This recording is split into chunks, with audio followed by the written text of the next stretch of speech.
Hello students, quality education के इस online portal पे आज फिर से आपका स्वागत है।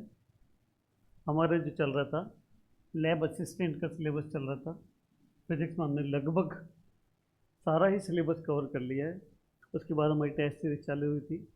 अभी हमने इससे पहले टेस्ट सीरीज 17 करी थी। आज हम टेस्ट सीरीज 18 की बात करते हैं। क्वेश्चनों को मैंने पहले भी कहा, मेन चीज़ है लैंग्वेज को समझना, फिर ऑप्शन में से देखना कि उस लैंग्वेज के अकॉर्डिंग ऑप्शन कौन सा सही है।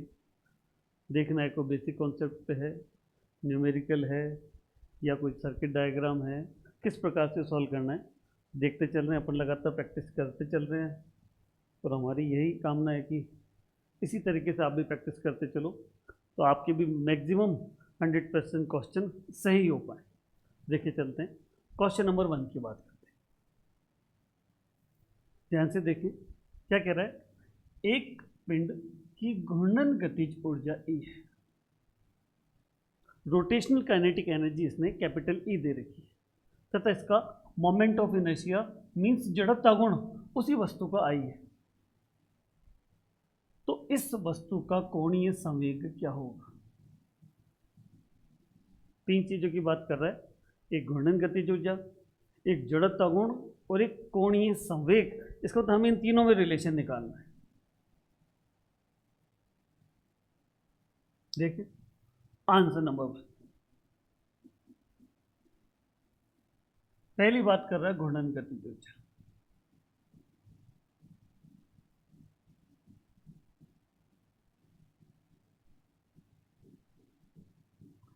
जिसे सिंबल के रूप में इसने ए दिया है।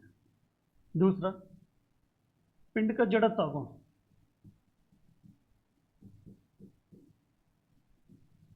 जो सिंबल आई से रिप्रेजेंट किया जाता है। तीसरा, कोणीय त्वरण एल्फा, इसे निकालना है। यहां ऑप्शन है कि जो एल्फा है वो इन टर्म्स ऑफ ई और आई आना चाहिए। कैसे आएगा बात करते हैं।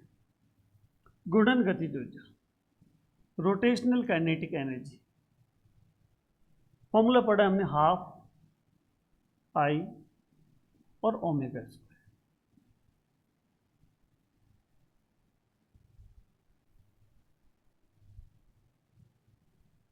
एल्फा के साथ हमें ई और आई में रिलेशन निकालना है। देखिए कैसे निकलेगा।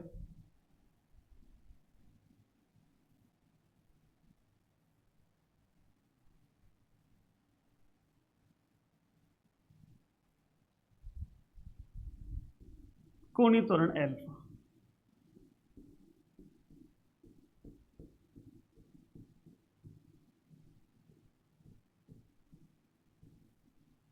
एक बार दिमाग में सोचें कि हमने कोणीय त्वरण के कोई फॉर्मूले पढ़े हैं क्या। अगर हम अपने पढ़े हुए कोर्स को वापस देखें तो अल्फा से रिलेटेड कोई भी ऐसा फॉर्मूला,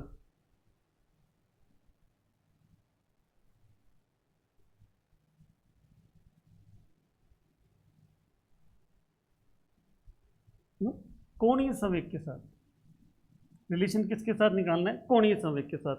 यहां कोणीय त्वरण की जगह कोणीय संवेग दिया हुआ है, मीन्स रिलेशन निकालना है जे के साथ।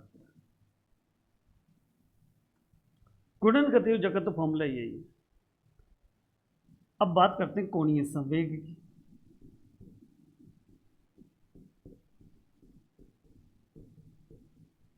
फॉर्मूला पढ़ा है हमने जे जिसइक्वल टू आई ओमेगा। हमको रिलेशन ऐसा बनाना है जहां जे का संबंध ई और आई दोनों के साथ आ जाए। देखो क्या करते हैं, ई जिसइक्वल टू हाफ आई और omega square. Left hand side में मैंने क्या किया, आई से मल्टीपल भी कर दिया और आई से डिवाइड भी कर दिया। ये फॉर्मूला बन गया ई डिजिकल टू हाफ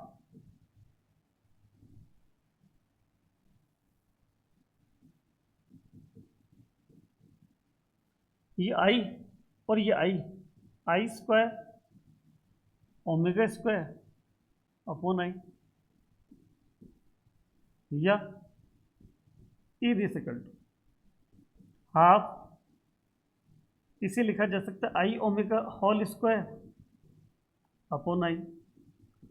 अभी अभी हमने रिलेशन पढ़ा है, जहाँ जे हो उसे आई ओमेगा या आई ओमेगा को जे से रिप्लेस किया जा सकता है। Then E this equal to half, ये बन गया जे स्क्वायर अपॉन आई, या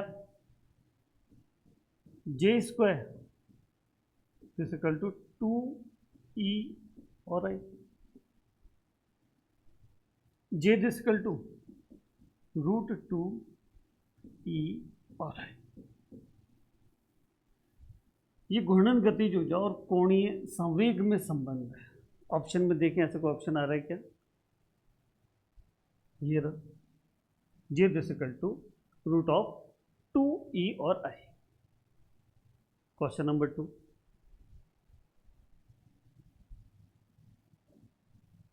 किसी बंद पृष्ठ में प्रवेशित फ्लक्स 400 नैनोमीटर स्क्वायर पर कूलम तथा निर्गत फ्लक्स 800 नैनोमीटर स्क्वायर पर कूलम है। बंद पृष्ठ द्वारा परिबद्ध आवेश का मान क्या है? इस बंद पृष्ठ से परिबद्ध आवेश की कैलकुलेशन करनी। देखें,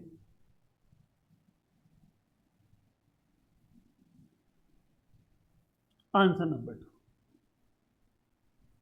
पढ़ी थी हमने गाउस की प्रमेय।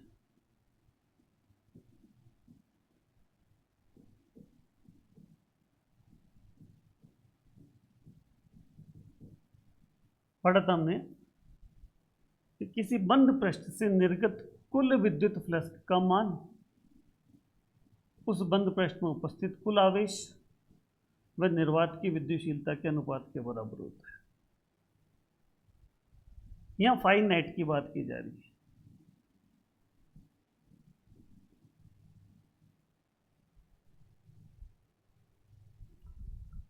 प्रवेशित फाई इन दे रखा है और फाई आउट दे रखा है। आउट ज्यादा है, इन कम है, तो बन गया फाई आउट माइनस फाई इन। फाई आउट है आपके 800, फाई इन है आपके 400, नेट फ्लक्स की क्वांटिटी आ गई 400 नैनोमीटर स्क्वायर पर कूलम। क्वेश्चन क्या कह रहा है? पृष्ठ द्वारा परिबद्ध आवेश की गणना करनी है। उस पृष्ठ में कुल आवेश कितना है? ऊपर फॉर्मूले देखें। क्यों हमें फाइंड आउट करना है? क्यों की वैल्यू हो जाएगी phi net into epsilon not.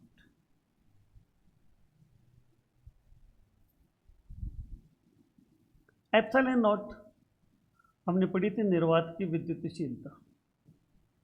निर्वात की विद्युतशीलता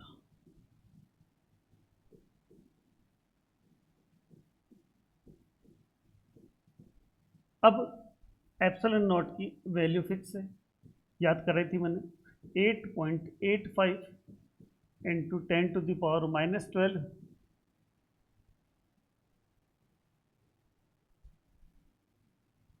न्यूटन मीटर स्क्वायर पर coulomb square.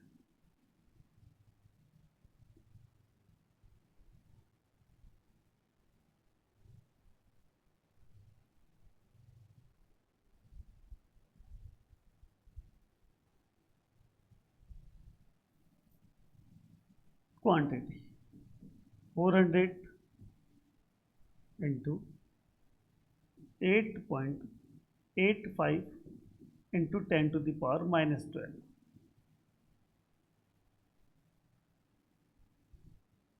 Q this equal to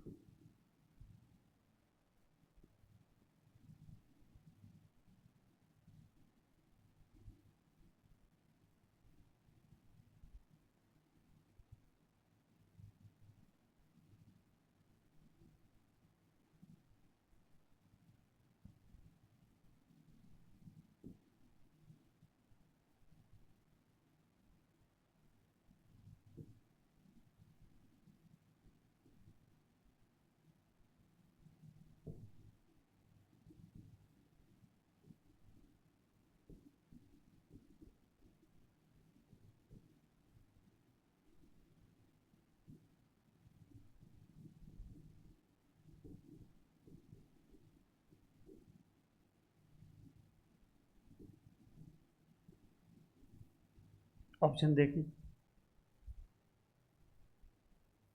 3.54 nano coulomb.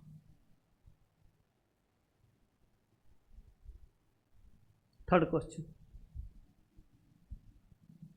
Question कह रहा है सर्किट का विश्लेषण करने के लिए निम्नलिखित में से किस नियम का उपयोग किया जाता है?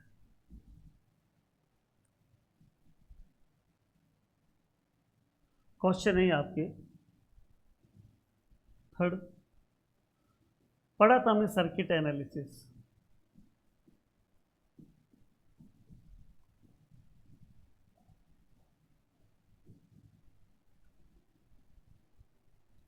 सर्किट एनालिसिस के लिए जो उपयोग में लिया जाता है वो हमने पढ़ा था किरचॉफ का नियम।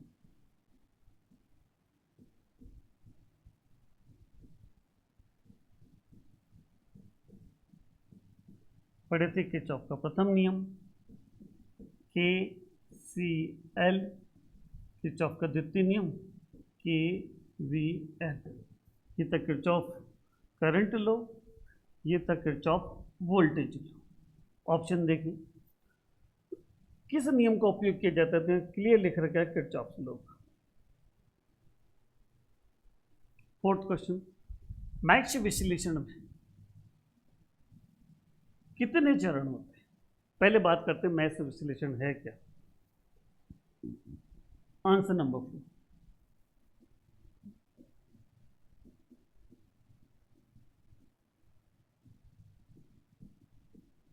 मैश विश्लेषण।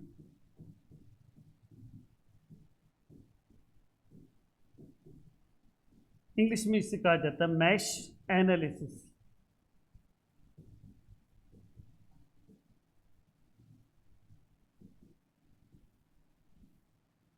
जब भी कोई सर्किट दिया होगा तो आप इसको कितने चरणों में सॉल्व करेंगे? कि जब भी कोई जटिल विद्युत परिपथ दिया हो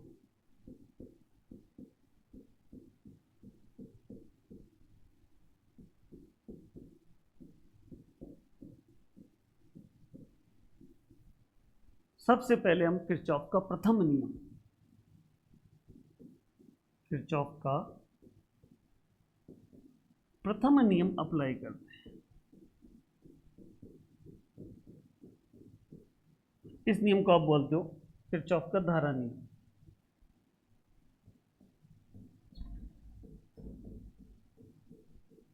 फर्स्ट स्टेप में सबसे पहले करंट लूप लगाकर या करंट रूल लगाकर आप किरचॉफ करंट लॉ से कैलकुलेशन करते हैं। सेकंड, देन किरचॉफ का द्वितीय नियम अप्लाई किया जाता है।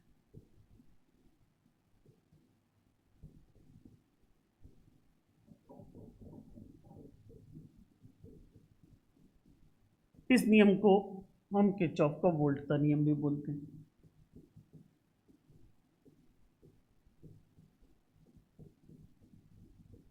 ये दोनों नियम लगाने से हमें कुछ इक्वेशंस मिलती है, हम बोलते हैं थर्ड स्टेप में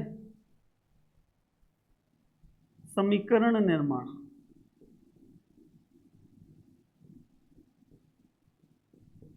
नियम लगाकर इक्वेशंस बना ली जाती है और इस इक्वेशंस की सहायता से हम कोई भी चीज़ या जो भी अननोन चीज़ है उसे फाइंड आउट कर सकते हैं। इसका मतलब मैश नियम में या मैश एनालिसिस में कितने चरण हैं? पहला चरण, दूसरा चरण और तीसरा चरण। इसमें 3 स्टेप में जाकर ये क्वांटिटी या जो भी प्रोसीजर वो कंप्लीट होता है। देखिए हमारे ऑप्शन में तो मैश विश्लेषण में कितने चरण होते हैं? 3 चरण होते हैं। पांचवा क्वेश्चन, क्वेश्चन कह रहा है निम्न में से कौन सा KCL के साथ प्रयोग किया जाता है? KCL अभी भी बताया था मैंने, किरचॉफ धारा नियम।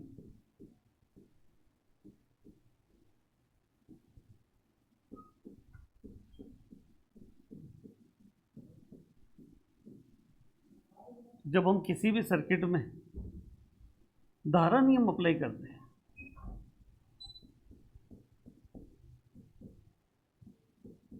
वास्तविकता में यहाँ यूज क्या आता है? V this equal to I R, जो कैलकुलेशन किसकी है, ओम के नियम की।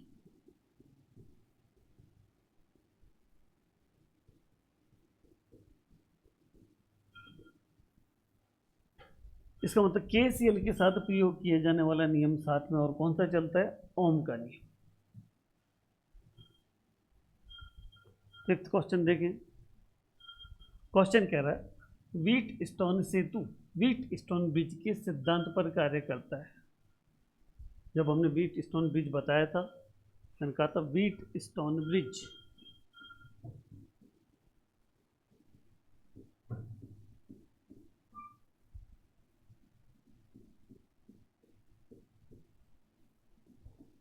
शून्य विक्षेप के सिद्धांत पर कार्य करता है।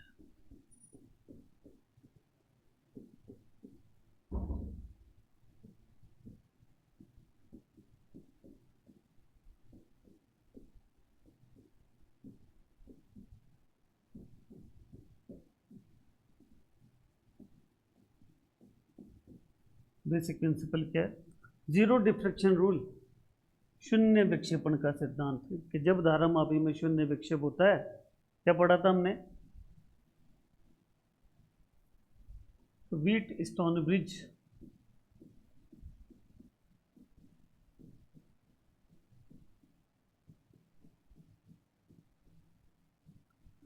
जब संतुलन की अवस्था में होता है,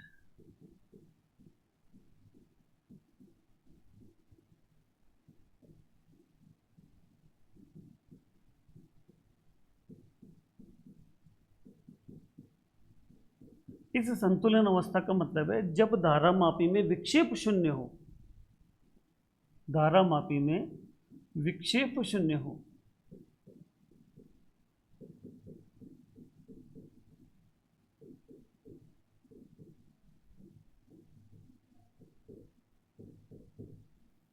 P upon Q equal to R upon S, bridge की दो आसन भुजाओं में लगे प्रतिरोधों का अनुपात शेष दो आसन भुजाओं में लगे प्रतिरोधों के अनुपात के तुल्य होता है। समझ गए हम किस सिद्धांत पर कार्य करता है भाई, शून्य विक्षेपण के सिद्धांत का। क्वेश्चन नंबर 7,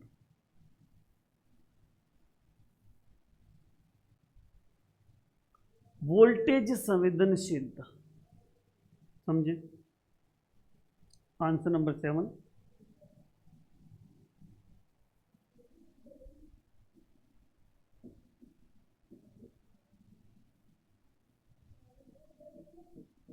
विभव या वोल्टेज संवेदनशीलता,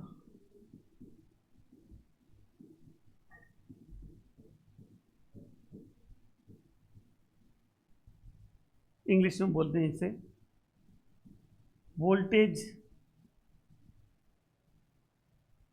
संवेदनशीलता, VS।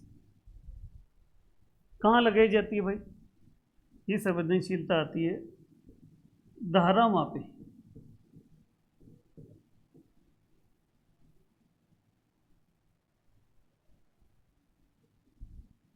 पढ़ा हमने फॉर्मूला, थीटा अपॉन V।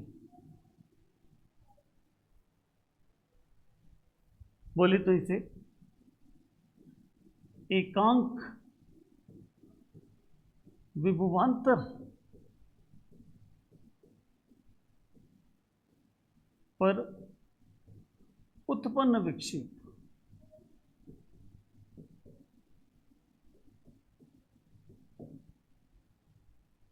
पढ़ा हमने, हम पढ़ते थे वहां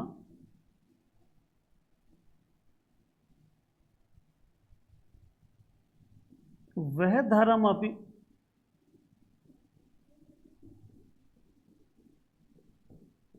अधिक सेंसिटिव होगा, अधिक संवेदनशील होगा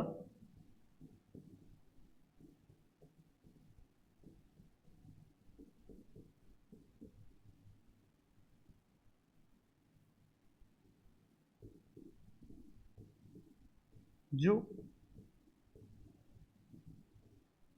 अल्प से अल्प धारा को भी माप सके।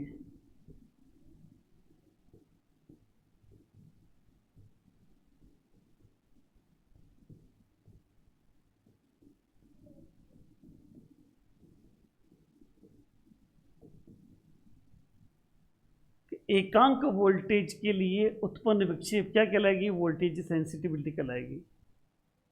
यहाँ वी एस फॉर्मूला आ रहा है, थीटा अपॉन वी, बोले तो डिग्री प्रति वोल्ट। ऑप्शन देखते हैं। वोल्टेज संवेदनशीलता की इकाई, ऊपर तो थीटा आ रहा है, नीचे भी आ रहा है, डिग्री पर वोल्ट कहीं आ रहा है, ये आ रहा है, डिग्री पर वोल्ट वोल्टेज सेंसिटिविटी की यूनिट होगी।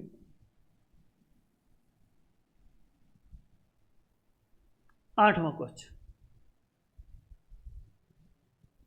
ये बोल रहा है एक Wheatstone bridge accurate reading नहीं दे सकता है।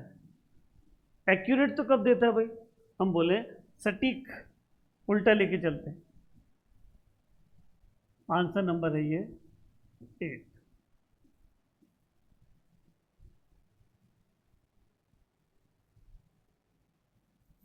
एक बीट स्टोन ब्रिज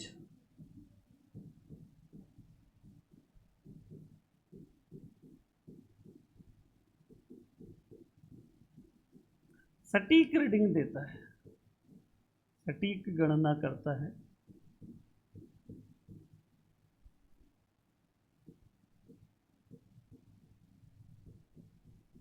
जब वह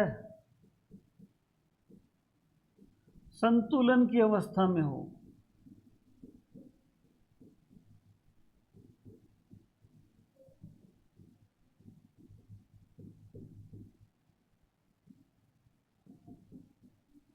जब वो बैलेंस कंडीशन में है तब तो सटीक की कैलकुलेशन आएगी, बिल्कुल एक्यूरेट कैलकुलेशन आएगी। यहाँ क्या कह रहा है? कब नहीं देता है, कब नहीं देखा? देखो ये है क्या? कब नहीं देगा? जब वो बैलेंस नहीं होगा। बैलेंस नहीं होगा इसका मतलब जब वो संतुलित नहीं हो तो एक्यूरेसी नहीं आती है। नवा, पॉलीराइट किस सिद्धांत पर कार्य करता है? मैंने कहा था इंपॉर्टेंट है, बेसिक क्वेश्चन। थोड़ा सा रिपीट करते हैं, आपका भी थोड़ा सा पीछे चलेंगे तो थोड़ा सा रिपीट हो जाएगा। चाहो तो अपन डायरेक्ट ऑप्शन लिख सकते हैं। देखें, नवा, आंसर नंबर 9। बात करें पॉलीराइट,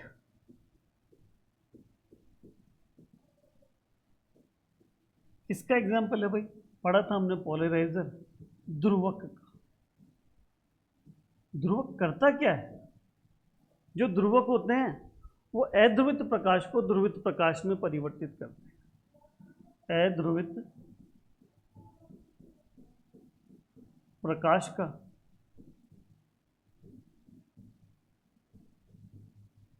ध्रुवित प्रकाश में रूपांतरण।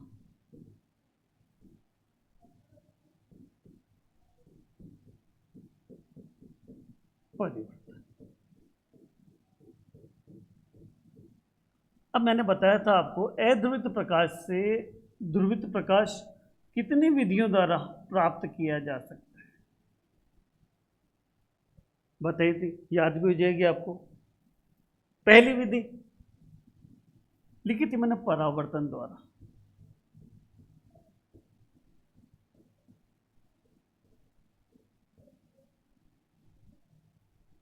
दूसरी विधि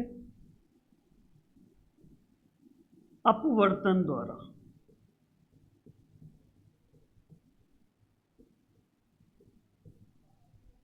तीसरी विधि बताई थी मैंने, प्रकीर्णन द्वारा।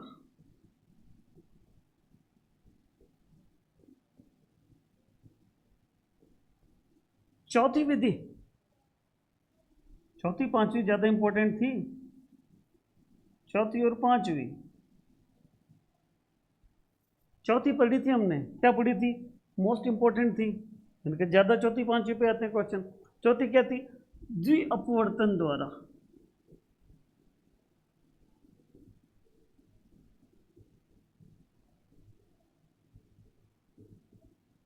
पांचवी देखें, इसी मैंने पांचवी बताई थी जो इंपॉर्टेंट थी। कौन सी थी? द्विवर्णता द्वारा।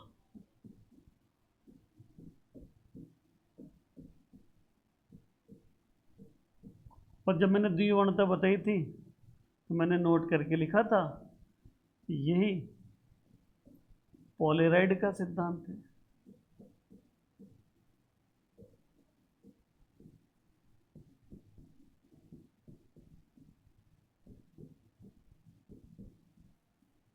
पॉलीराइड किस सिद्धांत पर कार्य करता है?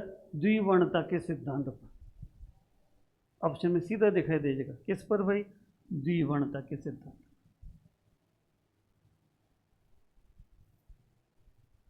आंसर नंबर 10 क्या कह रहा है देखें।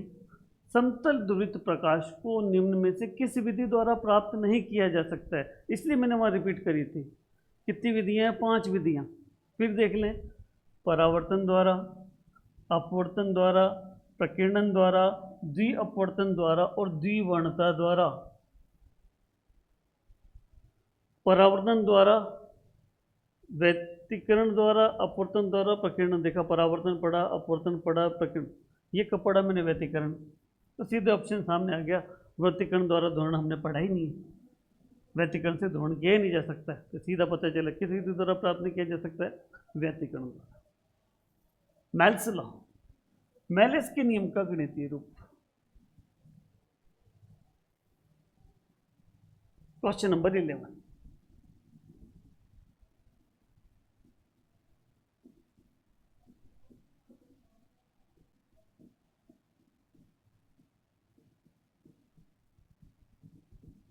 अगर नियम शाब्दिक रूप से पता हो तो मैथ्स फॉर्म तो शब्दों से वैसे ही बनाई जा सकती है। क्या था? एक बार फिर रिपीट कर रहा हूं मैं। Malus law.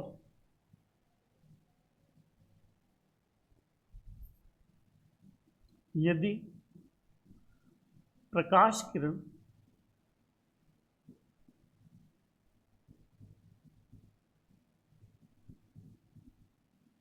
ध्रुवक तथा विश्लेषक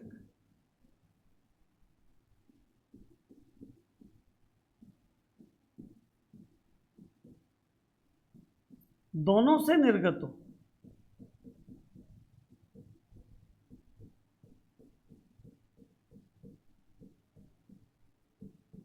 तो नियम क्या कहता था?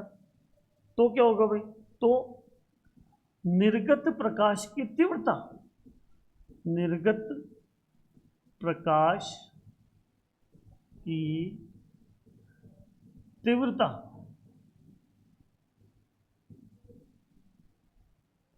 ध्रुवक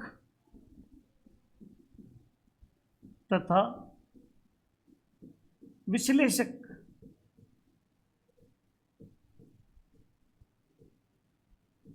की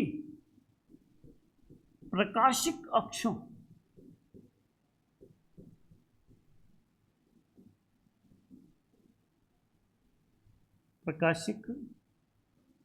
अक्षों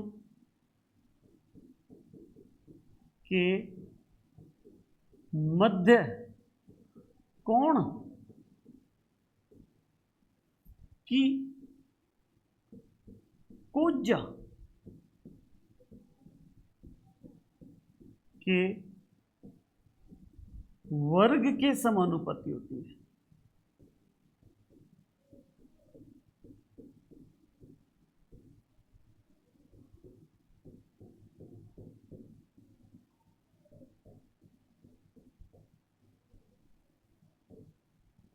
मान लिया ध्रुवक और विश्लेषक की प्रकाशिक अक्षों के मध्य का कोण थीटा है।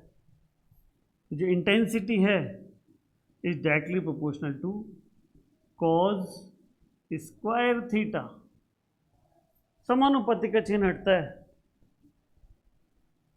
तो ये फॉर्मूला बन जाता है आपके I this equal to I not cos square theta, जहाँ थीटा ध्रुवक और विश्लेषक की अक्षों के मध्य का कोण और आई नॉट यहाँ जो आई नॉट है निर्गत प्रकाश की अधिकतम तीव्रता।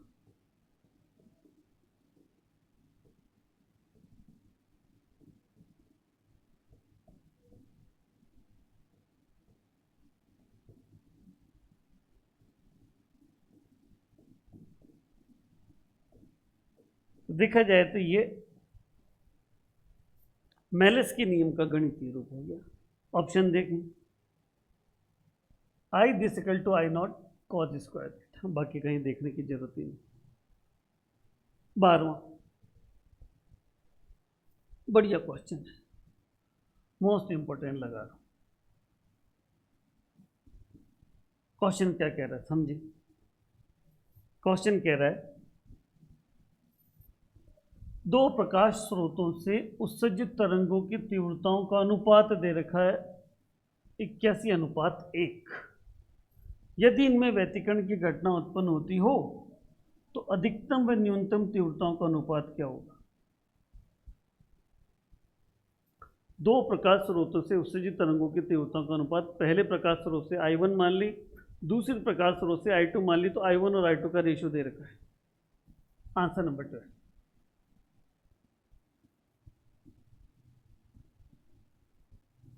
हमें दे रखा है I1 अपॉन I2 का रेशियो दे रखा है, कितना दे रखा है 81/1। पूछ क्या रहा है, पूछ रहा है ये I मैक्सिमम और I मिनिमम का रेशियो क्या होगा।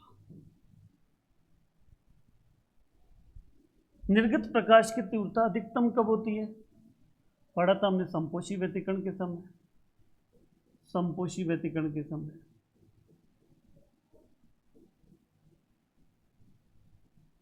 और निर्गत प्रकाश की तीव्रता कम कब होती है, विनाशी व्यतिकरण के समय।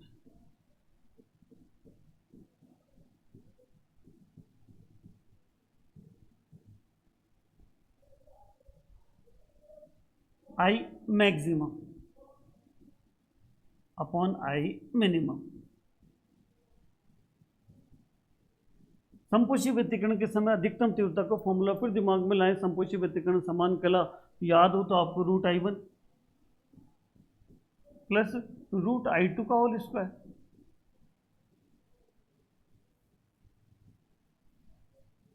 न्यूनतम √I1 माइनस √I2 का होल स्क्वायर।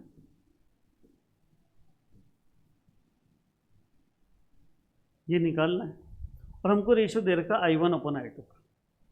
चलें आगे। इसी में देखो मैं क्या कह रहा हूं, मैं I2 को मैं कॉमन ले रहा हूं। क्या कर रहा हूं मैं, I2 कॉमन ले रहा हूं,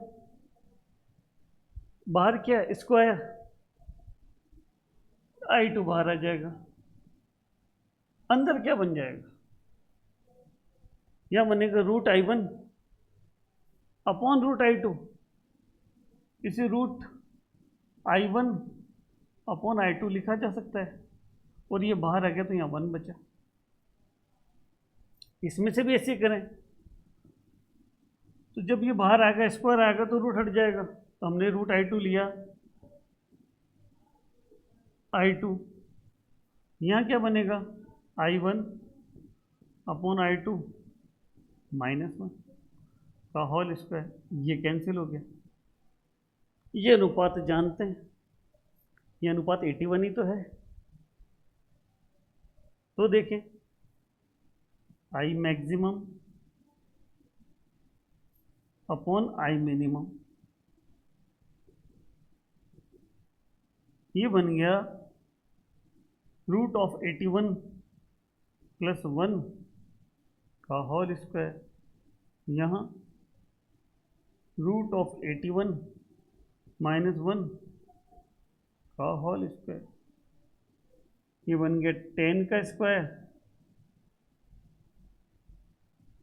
ये 8 का स्क्वायर। 100 अपॉन 60। देखें ऑप्शन में है क्या,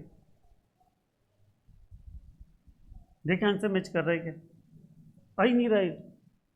गौर से देखो, अरे आ रहा भाई, काटो तो सही, काटे, 4 से कट रहा है।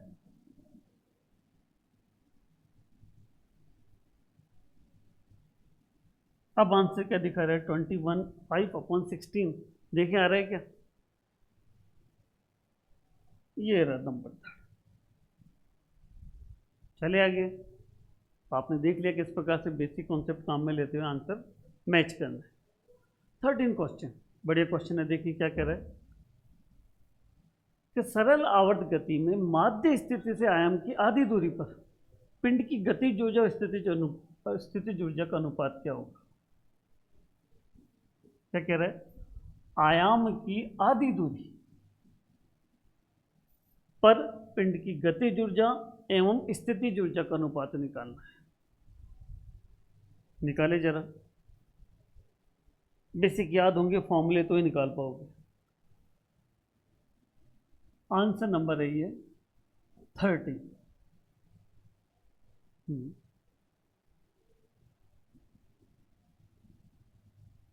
विस्थापन कितना है भाई, आयाम का आधा है।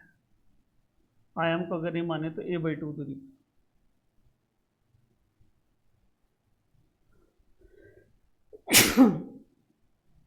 किसका अनुपात निकाल रही है, गतिज ऊर्जा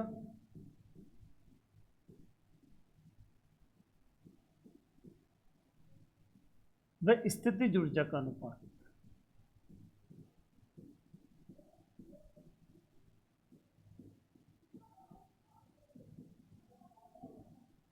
पहले बात करते हैं गतिज ऊर्जा की, काइनेटिक एनर्जी। सरल आवर्त गति में गतिज ऊर्जा का फॉर्मूला, बेसिक बोले तो गतिज ऊर्जा का फॉर्मूला आप जानते हो कि this equal to half m और v²। इसलिए पूरा मैं डायरेक्ट भी लिख सकता था, पर आपको याद दिलाने के लिए जिससे हमारा रिवाइज भी हो जाए।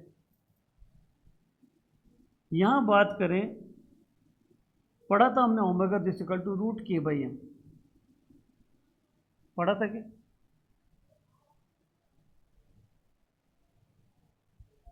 पढ़ा था हमने। और वैसे देखा जाए तो इसकी यहां जरूरत ही नहीं, सीधे देखो ना आप, हमने वेग का विस्थापन के साथ संबंध पढ़ा था, याद हो तो v this equal to omega √a² minus y², जहाँ ये तो आयाम है और y विस्थापन है। इस वैल्यू को यहाँ रख दिया जाए तो काइनेटिक एनर्जी का फॉर्मूला बन गया half m omega a² minus y। अब y की वैल्यू कितनी है भाई, यहाँ y की वैल्यू हमें गिवन है y this equal to a/2, यहाँ y की वैल्यू रख दें तो गतिज ऊर्जा का फॉर्मूला बन जाएगा आपके पास k this equal to 1/2 m omega a² minus a²/4, k this equal to a² commonly ले जाए तो ये देखो 1 माइनस 1/4 3/4 बचेगा।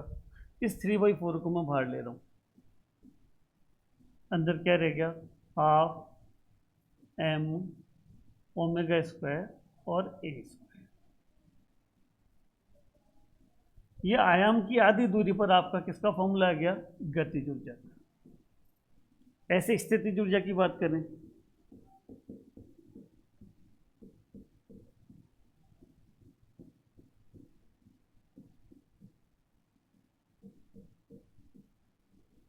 फॉर्मूला पढ़ा था हमने हाफ k और y², सीधा विस्थापन के पदों में। परंतु यहां omega this equal to √k/m होता है, इसका तो जहां k हो उसे m ओमेगा² से रिप्लेस किया जा सकता है। रख दें यहाँ मान u this equal to half m omega साथ में y², और यहाँ y की वैल्यू दे रखी है कितनी है, आयाम की आधी है। ये y की वैल्यू यहाँ सब्स्टिट्यूट कर दें तो स्थितिज ऊर्जा का फॉर्मूला आ जाएगा u this equal to half m omega, ये बन गया आपके पास a²/4, या u इसे 1/4 बचा क्या रह जाएगा, हाफ एम ओमेगा स्क्वायर और ए स्क्वायर। ये आयाम की आधी दूरी पर स्थितिज ऊर्जा होगी और इन्हीं दोनों ऊर्जाओं का अनुपात पूछा है। देन अनुपात हो गया आपके पास के अपॉन यू। ये तो आया था 3/4 हाफ एम ओमेगा स्क्वायर और ए स्क्वायर। यू आपके पास आई थी 1/4 हाफ एम ओमेगा स्क्वायर और ए स्क्वायर। गौर से देखिए क्या क्या कैंसिल हो रहा है। ये पूरी स्टेप कट गई, ये 4 से 4 कैंसिल, तो अनुपात कितना बचा रह गया 3/1, 3:1। देखिए आंसर आ रहा है क्या,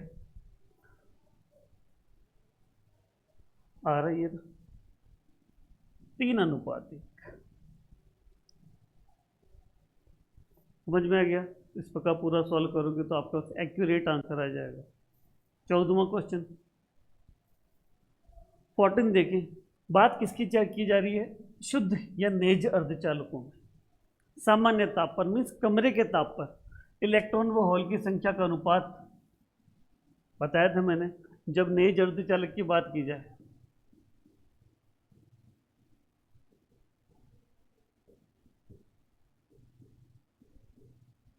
पढ़े भी थे हमने एग्जाम्पल में जर्मेनियम एंड सिलिकॉन।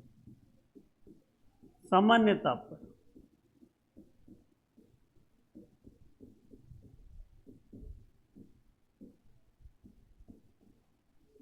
इलेक्ट्रॉन घनत्व हॉल घनत्व के बराबर होता है। इलेक्ट्रॉन का जो घनत्व है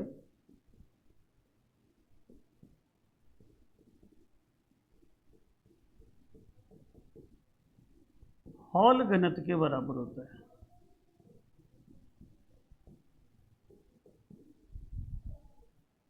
इसका मतलब एकांक आयतन में नंबर ऑफ इलेक्ट्रॉन एकांक आयतन में नंबर ऑफ हॉल के इक्वल माने जाते हैं।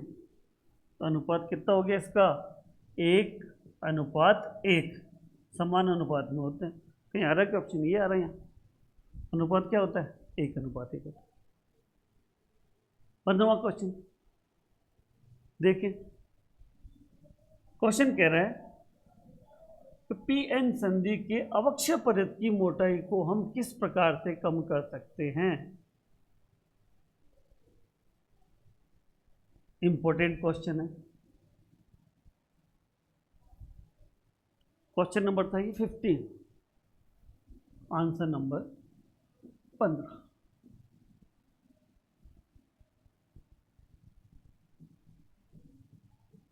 अवक्षय परत की मोटाई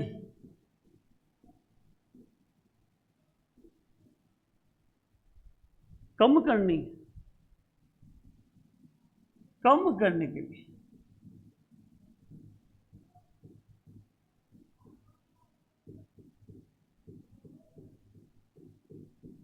अगर अवक्षय परत की मोटाई कम करनी है तो दो ही चीजें हैं। पहला, डोपिंग को अधिक कर दो। जितनी ज्यादा डोपिंग होगी उतनी अवक्षय परत की मोटाई कम हो जाएगी। क्या करते हैं, डोपिंग अधिक होनी चाहिए।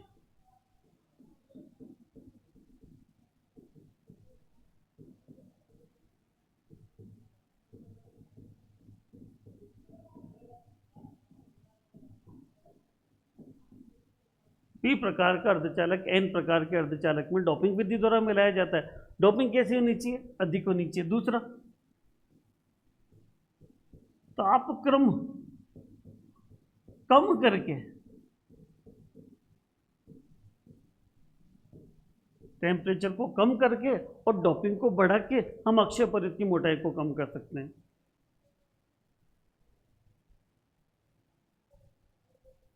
डोपिंग की मात्रा को घटाकर गलत आ रहा है, ये भी आ रहा है डोपिंग की मात्रा को बढ़ाकर, ये भी है तापक्रम को कम करके। इसका मतलब यहाँ ऑप्शन कौन से हो गए, दूसरा तीसरा दोनों सही। ये भी करना पड़ेगा और ये भी करना पड़ेगा। इन दोनों से हम अक्षय परत की मोटाई को कम कर सकते हैं। 16। देखिए क्वेश्चन क्या कह रहा है।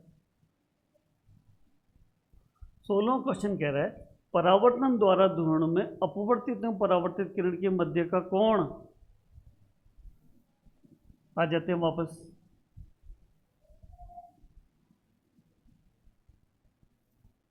पढ़ा था हमने परावर्तन द्वारा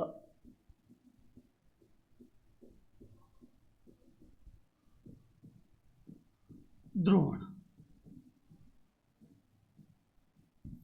दो चीजें पढ़ी थी मैंने, उस समय में नोट कराई थी। परावर्तन द्वारा ध्रुवण में हम दो चीजों को पढ़ते हैं। पहला पढ़ा था हमने ध्रुवण कोण,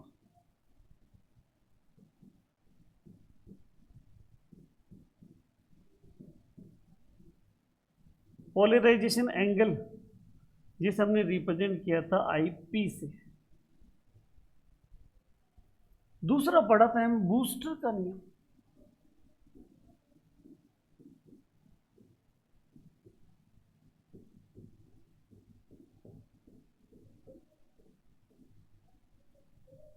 ध्रुवण कोण को मैंने उस समय भी आपको परिभाषा बताई थी। आपतन कोण का वह है मान जिस कोण पर परावर्तित किरण पूर्णतया 100% पोलराइज्ड हो जाती है, पूर्णतया ध्रुवित हो जाती है, उसी कोण को हम क्या कहते हैं? ध्रुवण कोण।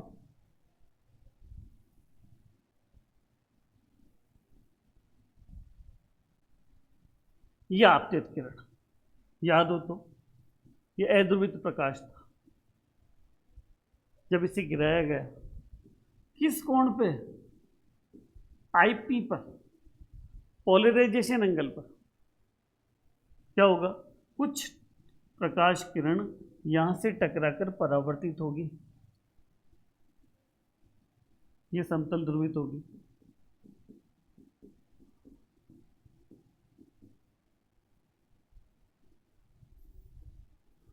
कुछ प्रकाश किरण इससे अपवर्तित हो गई,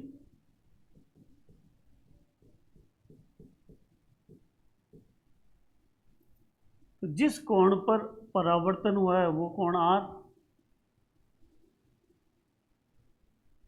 और ये अपवर्तन कोण।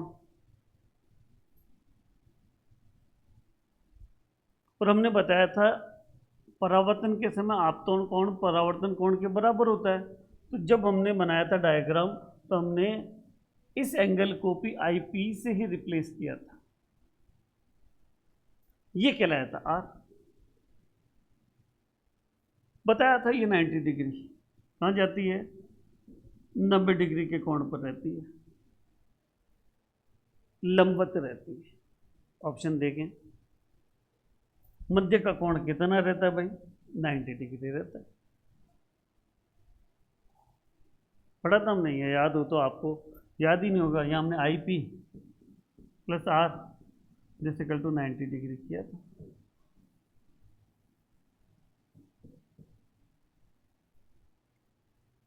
सत्रहवां क्वेश्चन, व्यतिकरण के लिए निम्न में से कौन सा कथन सही नहीं है? पहला, प्रकाश तरंगे कला संबद्ध होनी चाहिए। पढ़ा था हमने कि दोनों के दोनों प्रकाश स्रोत कला संबद्ध होने चाहिए, ये तो सही है। दूसरा, दोनों तरंगों की आवर्ती तथा तरंग दैर्ध्य बराबर होनी चाहिए। पढ़ा था व्यतिकरण की परिभाषा में, समान आवर्ती व लगभग समान आयाम की तरंगे एक दूसरे पर अध्यारोपित होती हुई एक ही दिशा में संचरित होती हुई परस्पर अध्यारोपित होती हैं, तो इनके अध्यारोपण से बनने वाली परिणामी तरंग की तीव्रता माध्यम के कुछ बिंदु पर अधिकतम और कुछ बिंदुओं पर न्यूनतम होती है। तीव्रता में होने वाला यही परिवर्तन क्या कहलाता है? व्यतिकरण। ये भी सही है। तीसरा, दोनों तरंगे एक ही दिशा में होगी तो ही होगा, अगर विपरीत दिशा से मिली तो ये अप्रगामी तरंगों का निर्माण कर देगी, तो ये भी सही है। तो निश्चित है जब तीन सही है तो गलत कौन सा है? यही है कि दोनों कला संबद्ध स्रोत पास पास होने चाहिए, दूर नहीं होने चाहिए। ये लिख रखा है अधिक दूरी पर स्थित होने चाहिए, जो कि गलत है, गलत कथन हो गया। माइक्रोस्कोप हिंदी में बोले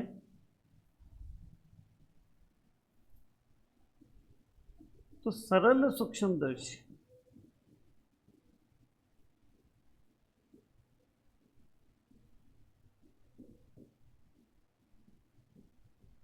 एक ही लेंस काम में आता है।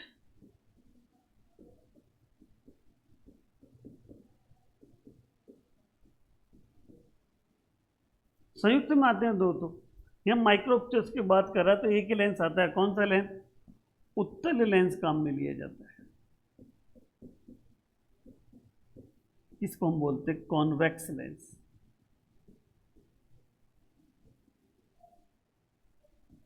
तो देखो कहीं आ रहा है कि ये रहा माइक्रोस्कोप में कॉन्वेक्स लेंस का उपयोग किया जाता है।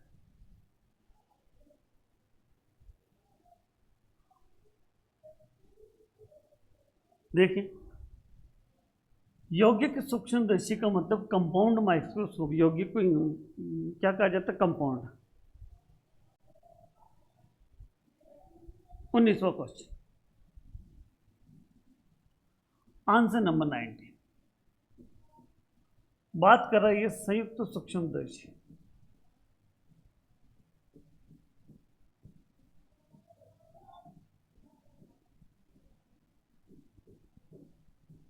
दो लेंसों का उपयोग किया जाता है।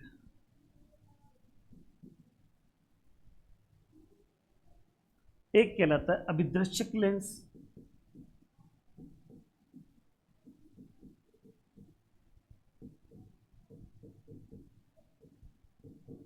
जिसे ऑब्जेक्टिव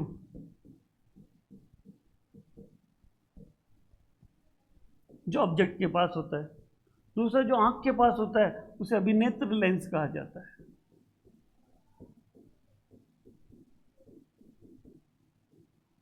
आईज लेंस, आई पे।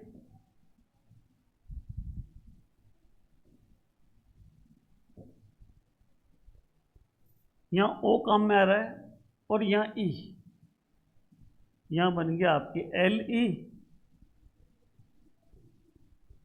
यहां बन गया एल ओ।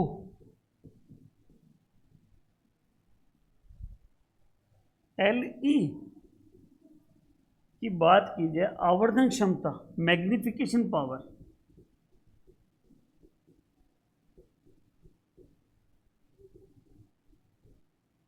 रिप्रेजेंट करते हैं magnification of object lens, M O. यहां बोलते हैं इसकी भी आवर्धन क्षमता,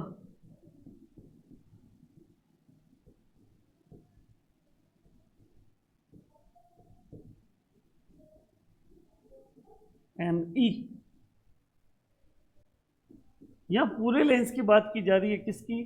संयुक्त। संयुक्त मतलब दोनों चीज आ रही है। सूक्ष्मदर्शी की आवर्धन क्षमता,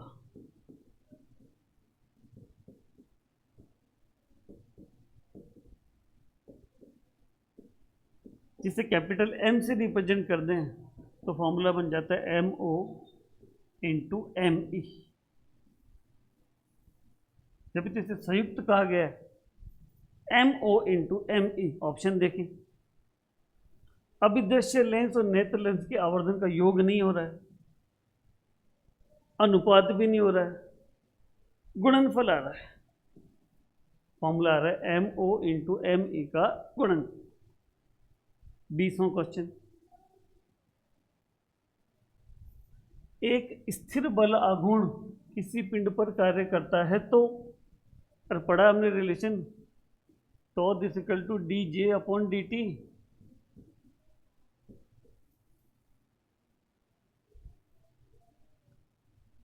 जे is equal to I alpha.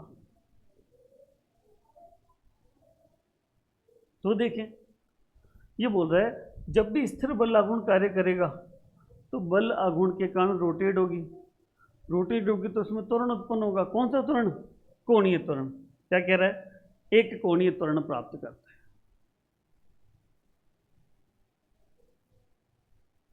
वैसे भी याद कर लो, टॉ का जो दूसरा फॉर्मूला है, tau is equal to I और alpha. I is a constant, tau is directly proportional to alpha.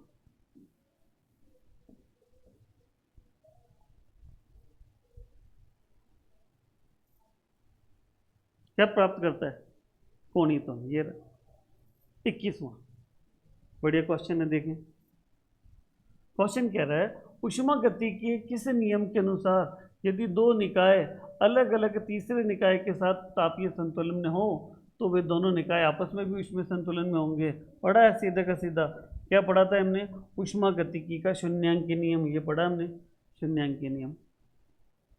क्या कहलाता है ये पूरा का पूरा? ऊष्मागतिकी का जीरोथ लो, शून्यांकी नियम। 22वां,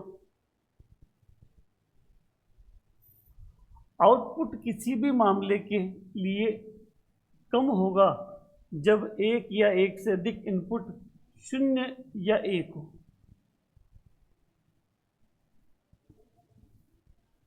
ये इनपुट, ये आउटपुट। क्वेश्चन क्या कह रहा है देखो, आउटपुट किसी भी मामले के लिए कम होगा जब एक या एक से अधिक इनपुट 0 हो, 1 हो।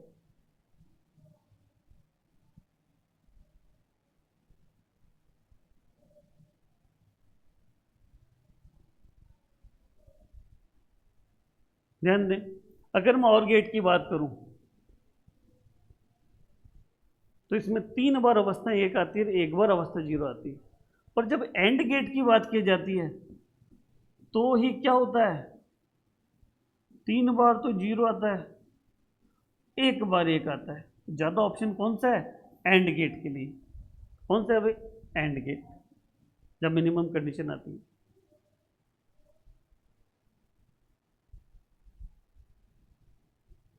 हाइड्रोजन परमाणु में इलेक्ट्रॉन कक्ष की त्रिज्या का क्रम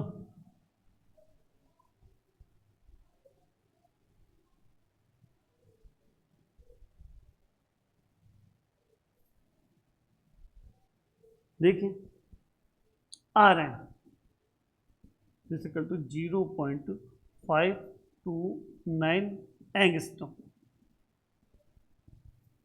या 1 एंगस्ट्रॉम 10⁻⁻10 मीटर या 10⁻⁸ सेंटीमीटर। क्रम कहाँ से स्टार्ट हो रहा है? लगभग 10⁻⁻10 से। ये 10⁻⁻10 नहीं आ रहा है, तो 10 से पहले वाला कौन सा आ रहा है? 10⁻⁻11। ऑप्शन कौन सा ये सही है? 10⁻⁻11 मीटर। स्टार्टिंग तो यहीं से होगी क्योंकि 10 के बाद अगली कंडीशन। हाइड्रोजन स्पेक्ट्रम की बामर श्रेणी, इसको इजी वे में भी सॉल्व किया जा सकता है। कैसे समझना? जब हम एक्स्ट्रा पिच में आए, आंसर नंबर 24।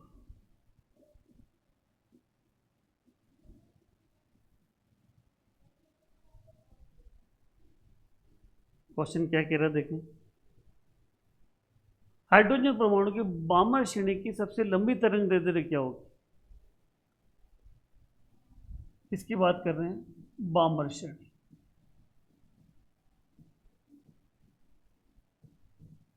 अभी 2 दिन पहले वाले क्वेश्चन में कर रहा था, बामर श्रेणी अकेली ऐसी है जो दृश्य भाग में देखने को मिलती है, विजिबल रेंज में दिखाई देती है, आंखों से दिखाई देने वाली दृश्य रेंज 3500 आर्मस्ट्रांग से 7000 आर्मस्ट्रांग के मध्य की मानी जाती है। तो सबसे ज्यादा तरंग दैर्ध्य लगभग 7000, लगभग 7000। एक बार इसी से डायरेक्टली मैच करके देखें, 15,000 ज़्यादा हो जाएगी क्योंकि ये तो 1 आर्मस्ट्रांग बन ही रहा है। ये 9,557, ये 5,557, तो 7,000 के लगभग बराबर कौन सी है? तो चाहो तो आप सीधा आंसर भी कर सकते हो या कैलकुलेट करें, या कैलकुलेशन का फॉर्मूला बताया था 1/λ। Rydberg constant 1/n1 square -1/n2 square. बात करें बामर श्रेणी,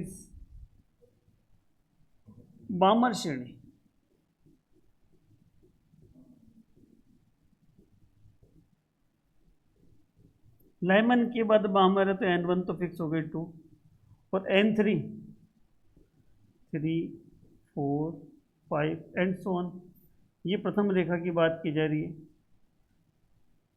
और प्रथम रेखा की तरंग दैर्ध्य सबसे ज़्यादा होती है। दो मान फिक्स हो गए कैलकुलेशन में, 1/λ रिडबर्ग कांस्टेंट 1/2 का स्क्वायर -1/3 का स्क्वायर 1/λ। ये 36, ये 5 lambda 36/5 into R 36/5 R 1.097 into 10⁻⁷। Solve किया जाए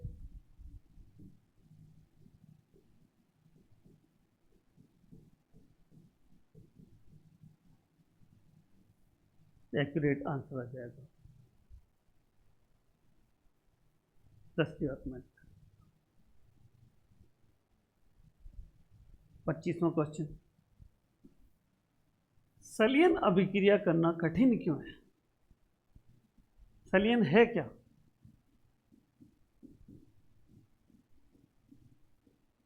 विखंडन में पढ़ा था भारी नाभिक का हल्के नाभिकों में टूटना। संलयन में क्या होता है कि हल्के नाभिक मिलकर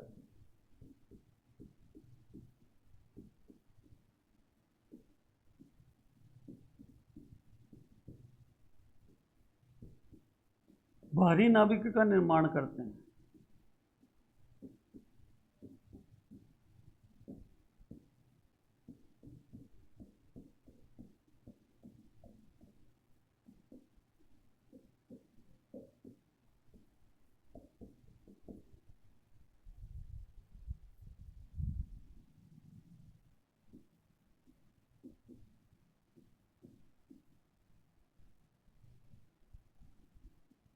संलयन के लिए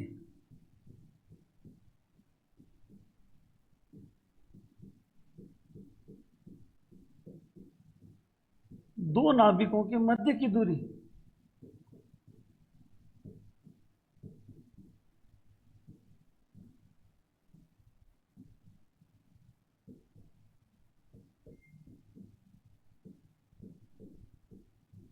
(10⁻⁴ मीटर कोटि की रखी जाती है।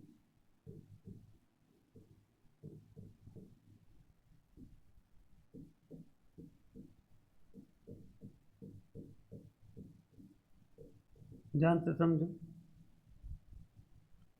नाभिक का आकार फिक्स है। खुद नाभिक का आकार कितना होता है?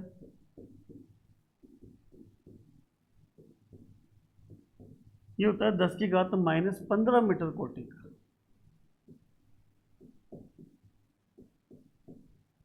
जबकि दो नाभिकों को किस दूरी पर रखना हमें? 10⁻⁻14 मीटर। जो नाभिक है वो एक दूसरे को प्रतिकर्षित करेंगे क्योंकि नाभिक धनाभिचित होता है।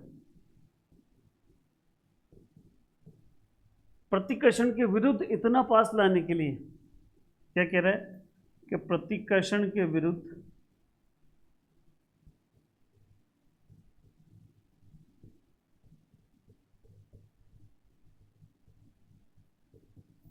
पास लाने के लिए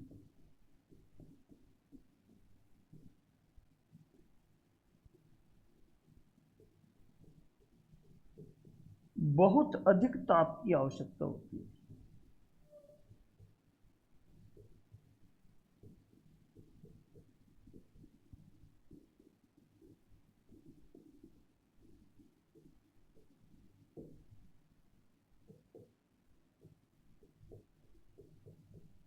बहुत अधिक टेम्परेचर हो तो ही वो नाभिक के आकार से छूटकर दो नाभिक पास में आएंगे प्रतिकर्षण के विरुद्ध। ऑप्शन देखें, नाभिक एक दूसरे से दूर स्थापित होते हैं। नाभिकों के बीच का आकर्षण के कारण, आकर्षण तो होता है नहीं, प्रतिकर्षण होता है, सूर्य की ऊर्जा प्राप्त नहीं होने के कारण, सूर्य में तो बहुत अधिक ऊर्जा होती है। यहाँ ऑप्शन कौन सा आ गया, नाभिकों के बीच प्रतिकर्षण के कारण। दी गई अभिक्रिया में x का मान, अभिक्रिया को गौर से देखें, गौर से देखें। एटॉमिक मास 11 इसका मतलब यहाँ जो उत्सर्जित हो रहा है उसका एटॉमिक मास 0 हो गया। 6 और 5 तभी संभव है जब यहाँ +1 हो, क्योंकि बीटा पॉजिटिव, ये बीटा पॉजिटिव बन गया। 11 11 यहाँ 0 6 5 और 1, इस वैलेंसी में जो भी पार्टिकल है उसका एटॉमिक मास भी 0 हो गया और परमाणु क्रमांक भी 0 हो गया, जिसे हम बोलते हैं न्यूट्रिनो। क्या होता है ये, न्यूट्रिनो। मैं कहा था बीटा कण कभी भी अकेला उत्सर्जित पेयर्स के रूप में होते हैं, जहां बीटा कण उत्सर्जित होगा न्यूट्रिनो निश्चित होगा। यहाँ वर्ड क्या आ गया आपके, न्यूट्रिनो।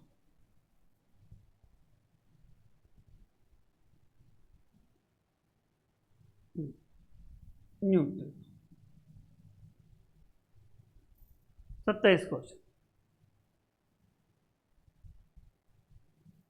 बोर का मॉडल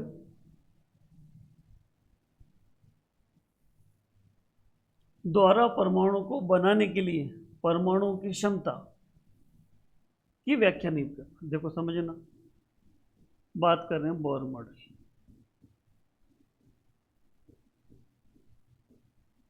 क्या कह रहा है, परमाणुओं का मॉडल द्वारा अणुओं को बनाने में। अब अणु निर्माण के लिए, अणु निर्माण के लिए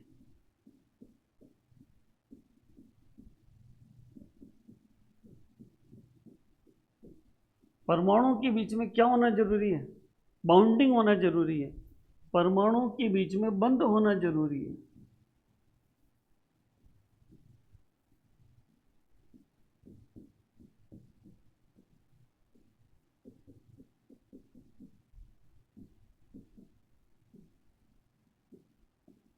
बंध कौन सा, केमिकल बॉन्डिंग, रासायनिक बंध होना जरूरी है।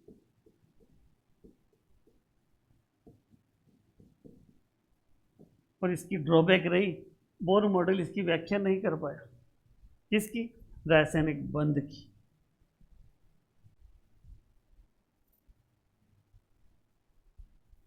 एक यूनिवर्सल लॉजिक गेट वह होता है जिसका उपयोग किसी भी लॉजिक फंक्शन को उत्पन्न करने के लिए किया जा सकता है। निम्नलिखित में से कौन सा यूनिवर्सल लॉजिक गेट है। मैंने पहले ही बताया था, और हमने जब लॉजिक गेट पढ़े थे तो हमने पढ़ा था, एक तो नॉर गेट, एक पढ़ा था हमने नैंड गेट।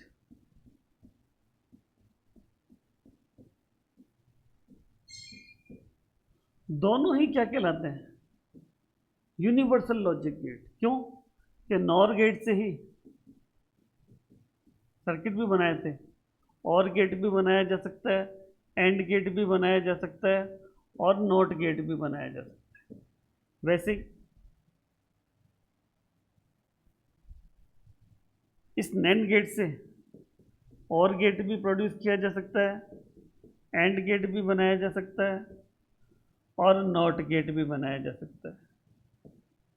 इसको तो इस गेट में सारे गेट आ गए, इसलिए इन्हें क्या कहा, यूनिवर्सल लॉजिक गेट। तो ऑप्शन में या तो नॉर आ जाए या नैंड आ जाए। नॉट तो नहीं आ रहा, तो निश्चित यहाँ यूनिवर्सल कौन सा हो गया, नैंड गेट। बढ़िया क्वेश्चन है। एक द्विध्रुव जिसका द्विध्रुव आघूर्ण दे रखा है, द्विध्रुव आघूर्ण m आपको दे रखा है 20 × 10⁻⁻⁶ कूलाम इंटू मीटर। बंद पृष्ठ के अंदर रख दिया भाई डायपोल को। बंद पृष्ठ का आकार कुछ भी हो सकता है, इसमें आपने क्या कर दिया, डायपोल को रख दिया, ये डायपोल रख दिया। ये प्लस क्यू और ये माइनस क्यू, ये डायपोल हो गया। निर्गत फ्लक्स का मान फाई नेट पढ़ा हमने, summation Q upon epsilon not. Total charge zero हो जाएगा, एप्सिलॉन नॉट चाहे कुछ भी हो, टोटल चार्ज शून्य क्यों हो गया? जितना डायपोल पे एक पोल पे धनावेश होता है, उतना ही डायपोल के दूसरे पोल पर उतना ही ऋणावेश होता है, तो नेट चार्ज कितना हो गया? जीरो। तो निर्गत फ्लक्स की जो मात्रा होगी कितनी हो जाएगी? शून्य हो जाएगी। ये तो एक था, अगर असंख्य डायपोल भी पड़े हो तो भी जीरो ही रहेगी, ऑप्शन आ जाएगा जीरो। मोस्ट इंपॉर्टेंट क्वेश्चन क्या कह रहा है? एक स्प्रिंग का आवर्तकाल टी है, यदि स्प्रिंग को काटकर आधा कर दिया जाए तो आवर्तकाल कितना होगा?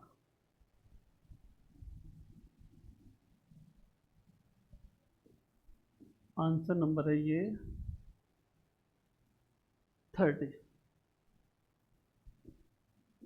मान लिया स्प्रिंग है,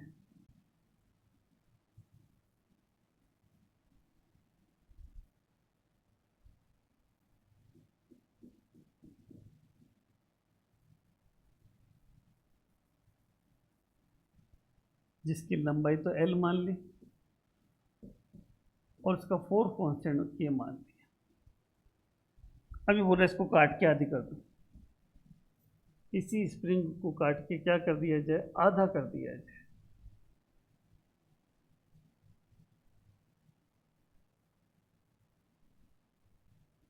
लंबाई कितनी कर दी? प्रारंभिक लंबाई की आधी। तो जिसका फोर्स कांस्टेंट होगा वो मेन स्प्रिंग का कितना हो जाएगा? दुगना हो जाएगा। ज्यादा बल से खींचना पड़ेगा। इस समय टी है, फॉर्मूला है हमारे पास 2 पाई रूट एम बाई के। एम स्प्रिंग की एकांक लंबाई का द्रव्यमान और के उसका बल नियतांक। अब यहां बात करें तो आवर्तकाल को टी डैश मान लिया, 2 पाई एकांक लंबाई का द्रव्यमान तो वही बना रहेगा, ये के डैश हो जाएगा। T dash equal to 2 pi root M upon 2 K, इसे मैं 1 अपॉन रूट 2, 1 अपॉन रूट 2, इसे 2 पाई रूट एम बाई के लिखा जा सकता है। ये हो गया T upon root 2, T dash equal to T upon root 2। देखिए ऑप्शन में नया आवर्तकाल प्रारंभिक आवर्तकाल का 1 अपॉन रूट 2 हो गया, ये रहा टी अपॉन रूट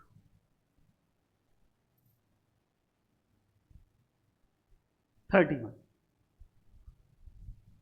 प्रतिरोध R1, R1 का मतलब R1 है, प्रतिरोध ये R2 है का 1 मीटर बीच के साथ बाएं राइट गैप में क्रम से जुड़े हुए हैं।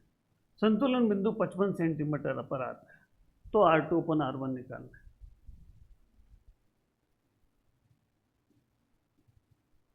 R2 अपन R1 निकालना,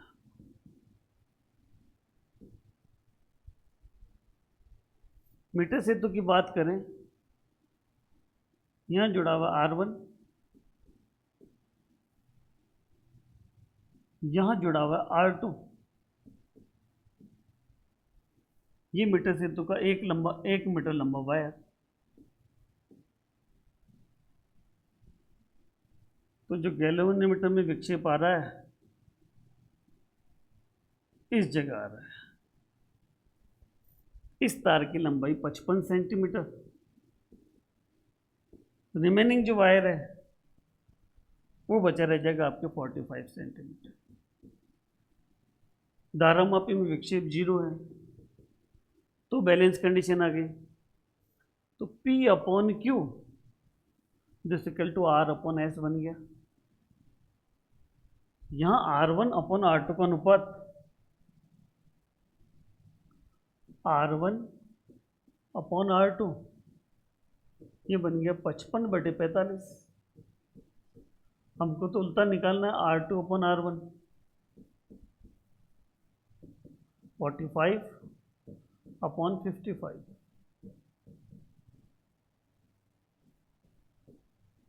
9/11। देखिए ऑप्शन में ये आ रहा थर्ड, 9/11। तो आपने देखा आज हमने मॉडल पेपर नंबर 18 सॉल्व किया। किस प्रकार से सारे कंटेंट्स को लेते हुए थ्योरेटिकल क्वेश्चन, बेसिक क्वेश्चन और न्यूमेरिकल क्वेश्चन सॉल्व किए। इसके बाद और मॉडल पेपर हम सॉल्व करेंगे। जैसे जैसे क्वेश्चनों की प्रैक्टिस बढ़ती जाएगी आपका भी कॉन्फिडेंस बढ़ता जाएगा, और जितना कॉन्फिडेंस अच्छा होगा उतना पेपर अच्छा होने की संभावना बनी रहेगी। तो मिलते हैं हम नेक्स्ट मॉडल पेपर।